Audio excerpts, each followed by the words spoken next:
Here's the truth no one's telling you about the iPhone 17. It's not as revolutionary as Apple wants you to believe.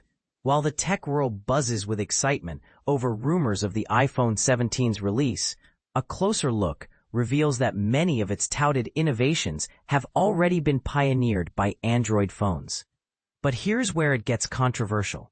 Does that mean Apple is losing its edge, or is it simply refining what others started? Let's dive into the 7 key features that Apple is expected to unveil, and why Android users have been enjoying them for years, sometimes even decades. And this is the part most people miss. The real story isn't about who invents first, but how each company executes its vision. Ready to rethink your assumptions? Let's begin. The iPhone 17 Air, thinness as a trend, not a triumph. Rumors suggest Apple will launch a slimmer model called the iPhone 17 Air, possibly the thinnest iPhone ever. Leaked images show a device so sleek it's nearly as thin as its own buttons. A bold move in a market where battery capacity often demands bulkier designs. But wait a second, Samsung already did this.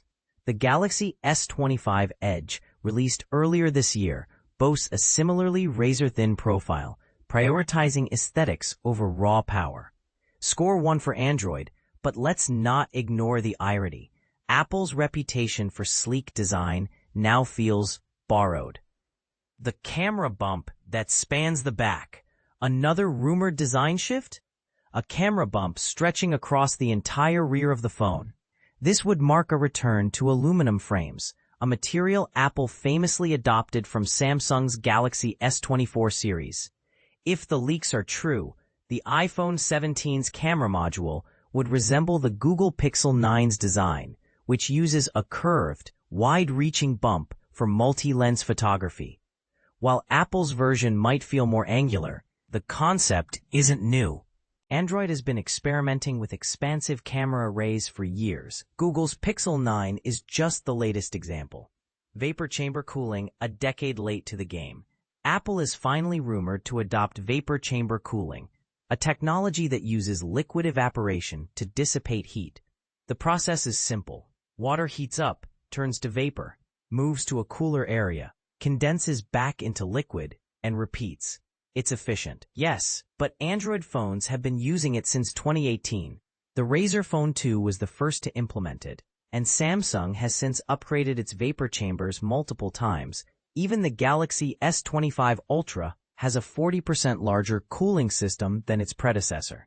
The Pixel 10 just rolled out the same tech this year, beating Apple by a month. Talk about playing catch-up. 120Hz displays for every model, not just the Pros. In past generations, Apple reserved its 120Hz ProMotion displays for Pro models only. Now the rumor mill claims the entire iPhone 17 lineup, including the budget-friendly Air, will get the same smooth refresh rate. This would finally unify the iPhone experience. But here's the twist. Android has been doing this for years. The Galaxy S20 series, 2020, and even Google's Pixel 9a, a mid-range phone, already ship with 120Hz screens. Apple's move feels less like innovation and more like closing a gap that opened in 2017 when the Razer phone first introduced high refresh rate displays.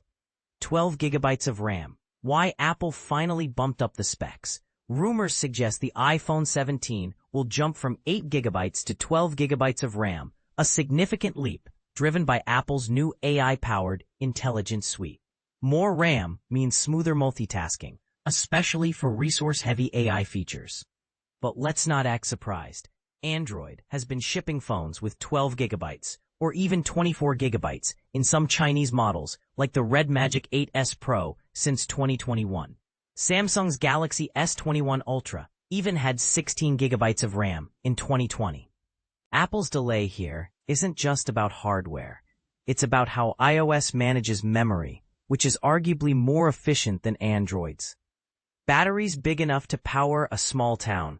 Battery life on iPhones has improved dramatically, but the iPhone 17 Pro Max is rumored to cross the 5,000 mAh threshold for the first time.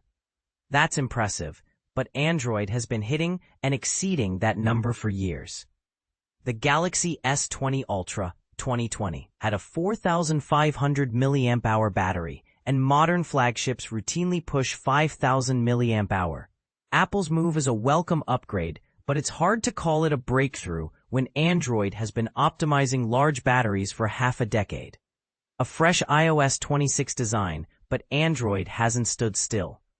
Apple is finally rumored to overhaul iOS 26 with a bold new look, potentially the first major visual update since 2013's iOS 7. While iOS 26's aesthetic will likely polarize users, Android has been iterating on design every 2 to 3 years.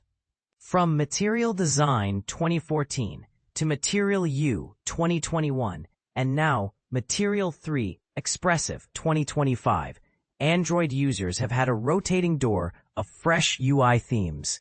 It's subjective, of course, but it's clear. Apple's design language has felt stagnant compared to Android's rapid evolution. So, is Apple falling behind? Let's not forget, Apple's strength has never been about being first.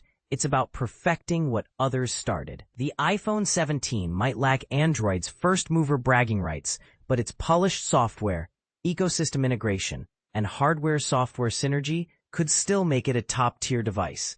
However, the fact remains, Android has consistently led the way in hardware innovation.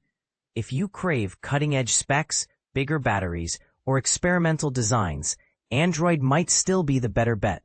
But if you value refinement over raw novelty, Apple's approach might win you over. Your turn to decide. Here's the million-dollar question. Does Apple's strategy of innovation by imitation still work in 2025? Or is it time for Apple to stop playing catch-up and start leading the charge again? Drop your thoughts in the comments, because this debate is far from over.